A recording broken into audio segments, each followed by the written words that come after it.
എന്താണ് ഓപ്ഷൻസ് അതുപോലെ തന്നെ ഫ്യൂച്ചേഴ്സ്? നമ്മൾ ഏതിലാണ് ട്രേഡ് ചെയ്യേണ്ടതെന്ന് ഇപ്പോഴും പല ആളുകൾക്കും അറിയില്ല. എല്ലാവരും ഓപ്ഷൻസിൽ ട്രേഡ് ചെയ്യുന്നതുകൊണ്ട് ഞാനും ഓപ്ഷൻസിൽ ട്രേഡ് ചെയ്യുന്നു എന്ന് പറയുന്നത് ഞാൻ കേട്ടിട്ടുണ്ട്. അപ്പോൾ യഥാർത്ഥത്തിൽ ഓപ്ഷൻസും ഫ്യൂച്ചേഴ്സും തമ്മിലുള്ള ഡിഫറൻസുകൾ എന്തൊക്കെയാണ്, ഏതിലാണ് ട്രേഡ് ചെയ്യേണ്ടത്, എന്തുകൊണ്ടാണ് ചിലത് നമ്മൾ അവോയ്ഡ് ചെയ്യുന്നത് തുടങ്ങിയ എല്ലാ കാര്യങ്ങളും നമ്മൾ ഇന്നത്തെ വീഡിയോയിൽ ഡിസ്കസ് ചെയ്യുകയാണ്. അപ്പോൾ സ്റ്റോക്ക് മാർക്കറ്റ് റിലേറ്റഡ് ആയിട്ട് നമ്മൾ ഒത്തിരി വീഡിയോസ് ഗ്രോയുടെ യൂട്യൂബ് ചാനലിൽ ചെയ്തിട്ടുണ്ട്. അപ്പോൾ ആ വീഡിയോസ് ഒന്നും കണ്ടിട്ടില്ലെങ്കിൽ ഇവിടെ ഐ ബട്ടണിൽ ആ വീഡിയോസ് ഉണ്ട്, നിങ്ങൾ ആ വീഡിയോസ് കണ്ടിട്ട് വരിക. ഞാൻ സുനിൽ മത്തായി. നിങ്ങൾ ഈ യൂട്യൂബ് ചാനൽ ഇതുവരെയും സബ്സ്ക്രൈബ് ചെയ്തിട്ടില്ലെങ്കിൽ ഇപ്പോൾ തന്നെ ചാനൽ സബ്സ്ക്രൈബ് ചെയ്ത് ലൈക്ക് ബട്ടൺ അമർത്തുക.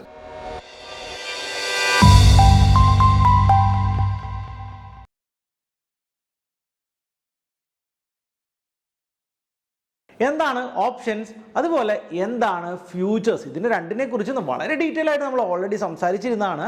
അപ്പോൾ ഓപ്ഷൻസ് എന്ന് പറഞ്ഞാലും ഫ്യൂച്ചേഴ്സ് എന്ന് പറഞ്ഞാലും രണ്ട് കോൺട്രാക്റ്റുകളാണ്. അവിടെ നമ്മുടെ അണ്ടർലൈങ് ആയിട്ടുള്ള അസറ്റിനെ ബേസ് ചെയ്തുകൊണ്ട് നമ്മൾ ക്രിയേറ്റ് ചെയ്തിരിക്കുന്ന കോൺട്രാക്റ്റുകളാണ് ഫ്യൂച്ചേഴ്സും അതുപോലെ തന്നെ ഓപ്ഷൻസും.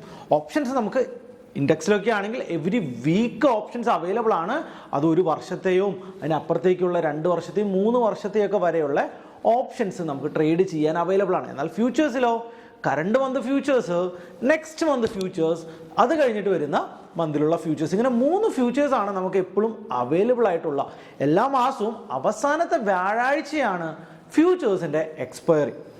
എല്ലാവർക്കും ഉള്ള ഡൗട്ടാണ്, ഈ അണ്ടർലൈങ് അസറ്റിൽ നിന്നാണ് ആക്ച്വലി ഫ്യൂച്ചേഴ്സ് ഡിറൈവ് ചെയ്യുന്നത്.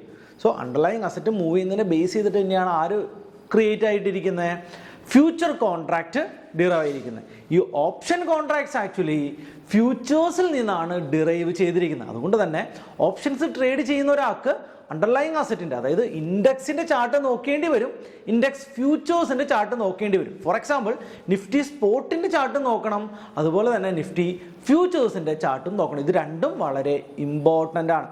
ഇതുപോലെ തന്നെ നമുക്ക് മറ്റൊരു ഇമ്പോർട്ടൻ്റ് ആയിട്ടുള്ള കാര്യം എന്താണ്, ഫ്യൂച്ചേഴ്സിന് വലിയ കാര്യമായിട്ടുള്ള ടൈം ഡീക്കേ ഇല്ല. ഇപ്പോൾ നമ്മൾ ഈ ഒരു മാസത്തെ തൊട്ടടുത്ത് ജൂലൈ മാസത്തെ ഒരു ഫ്യൂച്ചേഴ്സ് നോക്കുകയാണെങ്കിൽ, ജൂലൈയിലെയും ഓഗസ്റ്റിലെയും ഫ്യൂച്ചേഴ്സ് നോക്കുകയാണെങ്കിൽ ജൂലൈയിലെ ഫ്യൂച്ചേഴ്സിനേക്കാൾ ഒരു ഇച്ചിരി പ്രൈസ് കൂടുതലാണ് ഓഗസ്റ്റിലെ ഫ്യൂച്ചേഴ്സ് എന്ന് കാണാൻ പറ്റും. ഇതൊരു ചെറിയ ടൈം വാല്യൂ ആണ്. അതായത് 2 മാസം സമയം ബാക്കിയുള്ളതുകൊണ്ട് 1 മാസം സമയമുള്ള ഫ്യൂച്ചേഴ്സിനേക്കാൾ കുറച്ച് പ്രൈസ്, വളരെ ചെറിയൊരു പ്രൈസ് കൂടുതൽ ഫ്യൂച്ചേഴ്സിനുണ്ട് എന്ന് നമ്മൾ മനസ്സിലാക്കണം. അപ്പോൾ ഈ ഒരു പ്രൈസ് എന്ത് സംഭവിക്കും, ഈ ഒരു മാസത്തിൻ്റെ സമയം പോകുന്നതനുസരിച്ച് ഈ ഒരു 4, 5 ചിലപ്പോൾ 10, 15 ആയിരിക്കാം, ഈ ഒരു പ്രൈസ് തന്നെ കുറഞ്ഞ് ഒരു ഈക്വൽ പ്രൈസിലോട്ട് ഫ്യൂച്ചേഴ്സ് എത്തുന്നതാണ്. ഓപ്ഷൻസിൽ കൂടുതലും എക്സെൻട്രിക് വാല്യൂ ആണ്, അല്ലെങ്കിൽ ടൈം വാല്യൂ ആണ് എന്ന് നമുക്ക് പറയാൻ പറ്റും. ടൈം പോകുന്നതനുസരിച്ച് ഓപ്ഷൻസിൻ്റെ എക്സെൻട്രിക് വാല്യൂ ഡീകേ സംഭവിക്കുന്നതാണ്. ഇനിയും വളരെ ഇമ്പോർട്ടൻ്റ് ആയിട്ട് എല്ലാവർക്കും അറിയേണ്ട ഒരു ക്വസ്റ്റ്യൻ ആണ്, ഞാൻ ഫ്യൂച്ചേഴ്സിൽ ട്രേഡ് ചെയ്യണമോ അതോ ഓപ്ഷൻസിൽ ട്രേഡ് ചെയ്യണമോ? ഇനി ഇത് രണ്ടും തമ്മിലുള്ള മേജർ ഡിഫറൻസുകളെ കുറിച്ച് നമുക്ക് സംസാരിക്കാം. നമുക്ക് ഫ്യൂച്ചേഴ്സിൽ ട്രേഡ് ചെയ്യണമെങ്കിൽ വലിയ മാർജിൻ തന്നെ ആവശ്യമാണ്, അല്ലേ? ഏകദേശം 1,30,000 to 1,80,000 രൂപ വരെയുള്ള ഒരു മാർജിൻ നമുക്ക് ആവശ്യമാണ്. ഒരു ഫ്യൂച്ചർ ഒരു കോൺട്രാക്റ്റ് ആയിട്ട് നമുക്ക് മേടിക്കാൻ പറ്റത്തുള്ളൂ. അപ്പോൾ അതിനൊരു വലിയ മാർജിൻ ആവശ്യമാണ്. ആക്ച്വലി അതൊരു 7 ലക്ഷം രൂപയുടെയോ 8 ലക്ഷം രൂപയുടെ ടോട്ടൽ വാല്യൂ ആണെങ്കിലും നമുക്കൊരു 1.5 ലക്ഷം രൂപ മാർജിൻ കൊടുത്തു കഴിയുമ്പോൾ നമുക്ക് ഈ ഫ്യൂച്ചേഴ്സ് പർച്ചേസ് ചെയ്യാനായിട്ട് സാധിക്കുന്നതാണ്. നമുക്ക് മുകളിലോട്ട് പോവുകയാണെങ്കിൽ ഒരൊറ്റ ഓപ്ഷൻ മാത്രമേ ഉള്ളൂ, എന്താണ്, ഫ്യൂച്ചേഴ്സിനെ ബൈ ചെയ്തുകൊണ്ട് പ്രോഫിറ്റ് എടുക്കാം. അല്ല മാർക്കറ്റ് താഴത്തോട്ട് പോകും എന്ന് നമ്മൾ ഐഡൻറ്റിഫൈ ചെയ്യുകയാണ് എങ്കിൽ ഫ്യൂച്ചേഴ്സിനെ സെല്ല് ചെയ്തുകൊണ്ട് നമ്മൾ പ്രോഫിറ്റ് എടുക്കും. അപ്പോൾ നമുക്ക് ഒരു കാര്യം ഉറപ്പാണ്, ഒന്നല്ലെങ്കിൽ മാർക്കറ്റ് മുകളിൽ പോകുമെന്ന് നമുക്ക് പ്ലാൻ ചെയ്യാനായിട്ട് അല്ലെങ്കിൽ പ്രിഡിക്റ്റ് ചെയ്യാനായിട്ട് പറ്റണം, അല്ലെങ്കിൽ മാർക്കറ്റ് താഴെ പോകുമെന്ന് പ്രിഡിക്റ്റ് ചെയ്യാനായിട്ട് സാധിക്കണം. ഇതിൻ്റെ അകത്ത് ഏതെങ്കിലും ഒരു പ്രിഡിക്ഷൻസ് ശരിയായാൽ മാത്രമാണ് ഫ്യൂച്ചേഴ്സിൽ ട്രേഡ് ചെയ്തുകൊണ്ട് നമുക്ക് പ്രോഫിറ്റ്സ് എടുക്കാനായിട്ട് സാധിക്കുന്നുള്ളൂ. സോ ഇവിടെ ഓപ്ഷൻസിലോട്ട് വരുമ്പോൾ ക്രൈറ്റീരിയ വേറെയാണ്. എന്താണ്, നമ്മൾ വിചാരിക്കുന്ന വ്യൂ തെറ്റിപ്പോയാൽ പോലും ഒരു പക്ഷേ ഓപ്ഷൻ ട്രേഡിങ്ങിൽ നമുക്ക് പ്രോഫിറ്റ്സ് ജനറേറ്റ് ചെയ്യാനായിട്ട് സാധിക്കും. നമുക്കറിയാം, മുകളിലോട്ട് പോകുന്ന മാർക്കറ്റിൽ നമ്മൾ കോൾ ഓപ്ഷൻസിനെ ബൈ ചെയ്തും പുട്ട് ഓപ്ഷൻസിനെ സെല്ല് ചെയ്തുകൊണ്ടും നമ്മൾ പ്രോഫിറ്റ്സ് ജനറേറ്റ് ചെയ്യും. എന്നാൽ ഡൗൺ സൈഡിലോട്ട് പോകുന്ന മാർക്കറ്റിൽ പുട്ട് ഓപ്ഷൻസിനെ ബൈ ചെയ്തുകൊണ്ടും കോൾ ഓപ്ഷൻസിനെ സെല്ല് ചെയ്തുകൊണ്ടും നമുക്ക് പ്രോഫിറ്റ്സ് ജനറേറ്റ് ചെയ്യാൻ സാധിക്കും. എന്നാൽ ഓപ്ഷൻ മാർക്കറ്റിൽ നമുക്ക് മറ്റൊരു കാര്യം കൂടി ചെയ്യാനായിട്ട് സാധിക്കും. എന്താണ്, നോൺ ഡയറക്ഷണൽ സ്ട്രാറ്റജീസിൽ ട്രേഡ് ചെയ്തുകൊണ്ട് ഒരു സൈഡ് വൈസ് മാർക്കറ്റിൽ അല്ലെങ്കിൽ നമ്മൾ ഉദ്ദേശിക്കുന്ന റേഞ്ചിൽ മാർക്കറ്റ് നിന്ന് കഴിഞ്ഞാൽ പ്രോഫിറ്റ് കിട്ടുന്ന രീതിയിലുള്ള സ്ട്രാറ്റജീസിനെ പ്ലാൻ ചെയ്ത് സെറ്റ് ചെയ്തുകൊണ്ട് ഒരു സൈഡ് വൈസ് മാർക്കറ്റിലോ നമ്മൾ വിചാരിക്കുന്ന ഡയറക്ഷനിൽ മാർക്കറ്റ് മൂവ് ചെയ്യുമ്പോഴോ നമുക്ക് പ്രോഫിറ്റ്സ് ജനറേറ്റ് ചെയ്യാൻ പറ്റും. ഇത് രണ്ടുമാണ് ഒരു ഫ്യൂച്ചേഴ്സിൻ്റെയും ഒരു ഓപ്ഷൻസിൻ്റെയും ഏറ്റവും ഇമ്പോർട്ടൻ്റ് ആയിട്ടുള്ള വലിയ ഡിഫറൻസ് എന്ന് തന്നെ നമുക്ക് പറയേണ്ടി വരും. ഇനി ഫ്യൂച്ചേഴ്സിൻ്റെ ഭാഗത്തോട്ട് വരുമ്പോൾ ഫ്യൂച്ചേഴ്സ് വലിയൊരു പ്രൈസ് ഉള്ളൊരു സാധനമാണല്ലേ. ഞാൻ ഓൾറെഡി പറഞ്ഞു, ഒരു 7 ലക്ഷം രൂപ വിലയുള്ള ഒരു കോൺട്രാക്റ്റാണ് ഫ്യൂച്ചർ കോൺട്രാക്റ്റ്. എന്നാൽ ഒരു ഓപ്ഷൻ കോൺട്രാക്റ്റ് എന്താണ്, വളരെ ചെറിയ പ്രൈസ് മാത്രമുള്ളൊരു കോൺട്രാക്റ്റാണ്. അതുകൊണ്ട് തന്നെ ബ്രോക്കറേജിന് പുറത്തുള്ള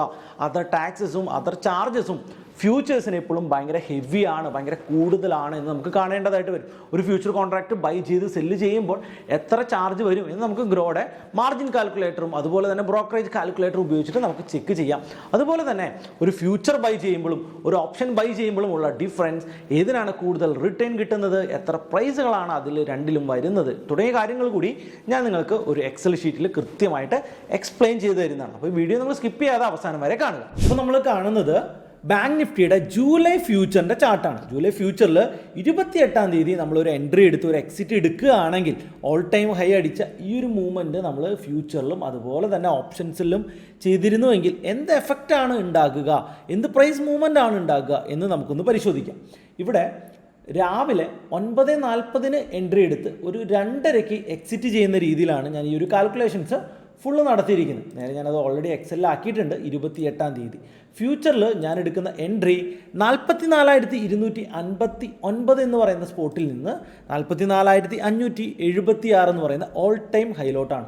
അതൊരു ഫ്യൂച്ചർ ടൈപ്പിൽ നമുക്ക് ഏകദേശം ഒരു ലോട്ടിൽ 15,000 രൂപയുടെ പ്രോഫിറ്റാണ് കിട്ടിയിരിക്കുന്നത്. സോ അതിന് വേണ്ടിയിട്ട് നമ്മൾ യൂസ് ചെയ്ത മാർജിൻ എന്ന് പറയുന്നത് 1,50,000 രൂപയാണ്. ഏകദേശം 10% റിട്ടേൺ ആണ് നമുക്ക് ആ ഒരൊറ്റ ട്രേഡിൽ നിന്ന് ലഭിച്ചിരിക്കുന്നത്. ഇവിടെ in the money option trade ചെയ്യുമ്പോൾ 44,000 കോൾ ഓപ്ഷൻ എന്ന് പറയുന്ന in the money call option നമ്മൾ ബൈ ചെയ്യുകയാണെങ്കിൽ ഏകദേശം 371 രൂപയ്ക്ക് എൻട്രി എടുത്ത് 600 രൂപയ്ക്ക് നമുക്ക് എക്സിറ്റ് അടിക്കാമായിരുന്നു. അതിനുവേണ്ടി നമ്മൾ ഒരു ലോട്ടിന് സ്പെൻഡ് ചെയ്ത മാർജിൻ എന്ന് പറയുന്നത് 18,550 രൂപയാണ്. അതിൽ നിന്ന് നമുക്ക് കിട്ടുന്ന പ്രോഫിറ്റ് 11,450 രൂപയാണ്. ഏകദേശം 61% റിട്ടേൺ ആണ് ആ ഒരു ട്രേഡിൽ നിന്ന് ഇൻ ദ മണി ഓപ്ഷനിൽ നിന്ന് നമുക്ക് ലഭിക്കാം. സോ അതുപോലെ തന്നെ നമ്മൾ at the money option 44,200 call ഓപ്ഷനാണ് രാവിലെ വാങ്ങിയിരുന്നു എങ്കിൽ നമുക്ക് 265 രൂപയിൽ നിന്ന് 455 രൂപയുടെ ഒരു പ്രൈസ് മൂവ്മെൻ്റ് ആണ് ഉണ്ടായിരുന്നത്. നമുക്ക് ഏകദേശം 71 രൂപയുടെ റിട്ടേൺ അവിടെ ജനറേറ്റ് ആയിട്ടുണ്ട്.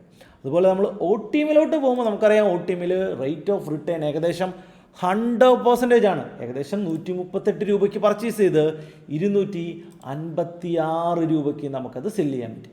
സോ ഇവിടെ നമ്മൾ നോക്കുമ്പോൾ ഒരു ഫ്യൂച്ചറിൽ കിട്ടുന്ന അതേ റിട്ടേൺ തന്നെ 2 ലോട്ട് ATM പർച്ചേസ് ചെയ്യുകയാണെങ്കിൽ നമുക്ക് ലഭിക്കും. 9,500 പ്ലസ് 9,500 എന്ന് പറഞ്ഞു കഴിഞ്ഞാൽ നമുക്ക്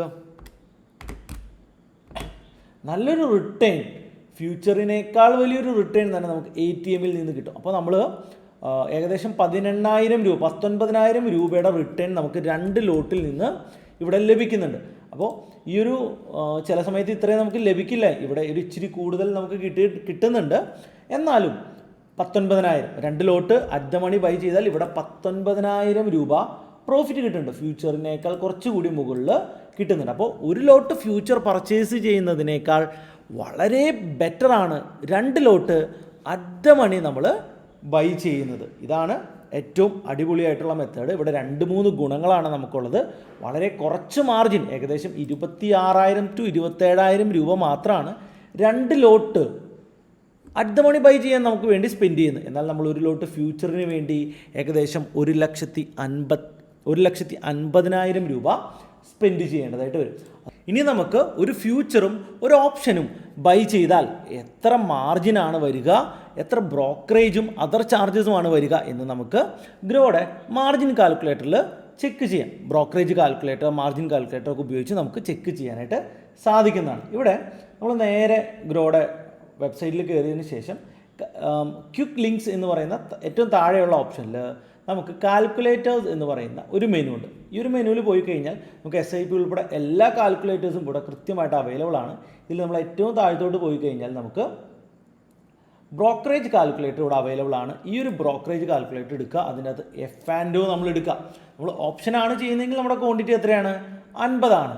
നമുക്ക് ഒരു 200 രൂപയുടെ ഓപ്ഷൻ ബൈ ചെയ്ത് ഒരു 250 രൂപയ്ക്ക് സെല്ല് ചെയ്യുകയാണെങ്കിൽ നമുക്ക് 2500 രൂപയാണ് നമുക്ക് ആക്ച്വലി പ്രോഫിറ്റ് കിട്ടുക.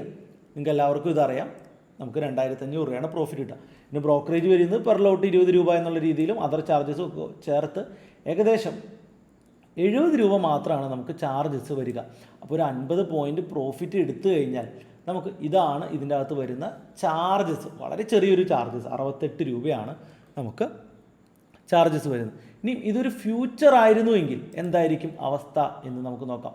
ഫ്യൂച്ചർ എന്ന് പറയുമ്പോൾ നമ്മുടെ ഫ്യൂച്ചറിൻ്റെ റേറ്റ് എത്രയാണ്? ഏകദേശം 44,450 എന്ന് പറയുന്ന ലെവലിൽ നമ്മൾ എൻട്രി എടുത്ത് 44,500 എന്ന് പറയുന്ന ലെവലിൽ നമ്മൾ എക്സിറ്റ് അടിക്കുകയാണെങ്കിൽ നമുക്ക് അവിടെ കിട്ടുന്ന പ്രോഫിറ്റ് സെയിമാണ്. എത്രയാണ്? 2,500 രൂപ തന്നെയാണ്. എന്നാൽ ഇവിടെ നമുക്ക് വരുന്ന ചാർജസ് എത്രയാണ്? അവിടെ 70 രൂപ വരുന്ന സ്ഥാനത്ത് ഇവിടെ നമുക്ക് 474 രൂപയാണ് ചാർജസ് വരുന്നത്. ബ്രോക്കറേജ് സെയിം തന്നെയാണ്, അതിൻ്റെ അകത്ത് ഒരു ചേഞ്ചസും വരുന്നില്ല. 40 രൂപ 2 ഓർഡർ ആണല്ലോ ഉള്ളത്. ഒന്ന് other charges, transaction charges, STT exchange transaction charges, SEBI turnover fee, GST, stamp duty തുടങ്ങിയ എല്ലാം ചേർത്ത് നമുക്ക് ഒരു ഹ്യൂജ് എമൗണ്ട് തന്നെയാണ് ഫ്യൂച്ചേഴ്സിൽ ട്രേഡ് ചെയ്യുമ്പോൾ നമുക്ക് വരുന്ന അതർ ചാർജസ്. ഇതുകൊണ്ടാണ് കൂടുതൽ ഓപ്ഷൻസിൽ ട്രേഡ് ചെയ്യാനായിട്ട് പറയുന്നതും വലിയ മാർജിൻ, വലിയ പ്രൈസ് ചേഞ്ചസ് ആണ് ഫ്യൂച്ചേഴ്സും ഓപ്ഷൻസും തന്നെയുള്ളത്. അതുകൊണ്ട് തന്നെയാണ് എല്ലാവരും പറയുന്നത് futures have no futures and options have lot of options എന്ന്. ഇപ്പോൾ നിങ്ങൾ എന്ത് തീരുമാനിച്ചു? നിങ്ങൾ ഓപ്ഷൻസിൽ ട്രേഡ് ചെയ്യണമോ നിങ്ങൾ ഫ്യൂച്ചറിൽ ട്രേഡ് ചെയ്യണമോ? സ്റ്റോക്ക് മാർക്കറ്റിൽ ട്രേഡ് ചെയ്യുന്നവരുടെ ഇടയിൽ ഒരു കോമൺ ആയിട്ടുള്ളൊരു അഭിപ്രായം ഉണ്ട്, എന്ത്? Futures have no futures, options have more options എന്നുള്ളത്. അപ്പോൾ അത് തന്നെയാണ് എനിക്കും പറയാനുള്ളത്. ഞാൻ എപ്പോഴും വളരെ കംഫർട്ടബിൾ ആയിട്ട് ട്രേഡ് ചെയ്യുന്നത് ഓപ്ഷൻസിലാണ്. ഒരു ഫ്യൂച്ചർ ബൈ ചെയ്യുന്നതിന് പകരം എനിക്ക് വേണമെങ്കിൽ അറ്റ് മണിയിൽ 2 ഓപ്ഷൻ ബൈ ചെയ്തുകൊണ്ട് ആ സെയിം പ്രോഫിറ്റ്സ് വളരെ ചെറിയൊരു പ്രൈസിന് തന്നെ ജനറേറ്റ് ചെയ്യാനായിട്ട് സാധിക്കും. എന്നാൽ ടൈം DK വളരെ ഇമ്പോർട്ടൻ്റ് ആണ്. മാർക്കറ്റിനെ വളരെ കൃത്യമായിട്ട് പ്രിഡിക്റ്റ് ചെയ്താൽ മാത്രമാണ് നമുക്ക് ഓപ്ഷൻസിൽ ഓപ്ഷൻ ബൈയിൽ നമുക്ക് പ്രോഫിറ്റ്സ് എടുക്കാനായിട്ട് സാധിക്കുന്നുള്ളൂ. എന്നാൽ ഓപ്ഷൻ സെല്ലിംഗ് സ്ട്രാറ്റജീസിലൂടെ നമുക്ക് ഏതൊരു ഡയറക്ഷൻ മാർക്കറ്റിലും ഒരു നോൺ ഡയറക്ഷൻ മാർക്കറ്റിൽ പോലും നമുക്ക് പ്രോഫിറ്റ്സ് ജനറേറ്റ് ചെയ്യാനായിട്ട് സാധിക്കുന്നതാണ്. ഇനി നിങ്ങളൊരു കൃത്യമായിട്ടൊരു ഡിസിഷൻ എടുക്കുക, നിങ്ങൾ ഫ്യൂച്ചറിൽ ട്രേഡ് ചെയ്യണമോ ഓപ്ഷൻസിൽ ട്രേഡ് ചെയ്യണമോ എന്നുള്ളത്. അതിന് വേണ്ടിയിട്ട് നിങ്ങളെ ഈ ഒരു വീഡിയോയിലൂടെ എനിക്ക് ഹെൽപ്പ് ചെയ്യാൻ സാധിച്ചു എന്നാണ് ഞാൻ വിചാരിക്കുന്നത്. ഉറപ്പായിട്ടും ഈ വീഡിയോനെ കുറിച്ചിട്ടുള്ള ഡൗട്ടുകളും കമൻറ്റുകളും ഉറപ്പായിട്ടും കമൻറ്റ് സെക്ഷനിൽ നിങ്ങൾ രേഖപ്പെടുത്തുക. അടുത്തൊരു അടിപൊളി ടോപ്പിക്കുമായിട്ട് വീണ്ടും കാണുന്നവരേക്കും ഗുഡ് ബൈ.